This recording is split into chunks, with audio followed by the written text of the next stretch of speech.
అమ్మా వింటున్నారా? అప్పులలో పడిపోవడానికి కారణాలు చెప్పాను. కరువులలో, కష్టాల వలన, మృత్యు వలన, యాక్సిడెంట్ల వలన, భర్త ఉండి లేకపోతే భార్య ఏదో ఒక అనారోగ్యం వలన ఏదో ఒక సంఘటన జరిగింది.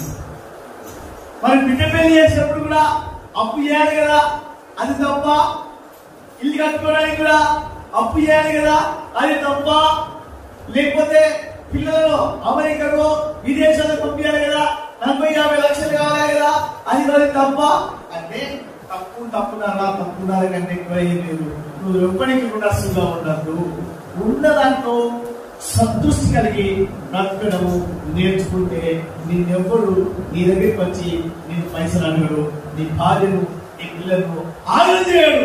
అయితే నువ్వు వాళ్ళు ఆగమవుతున్నారంటే కారణం కూడా మనమే. చెప్పండి. హల్లెలూయా.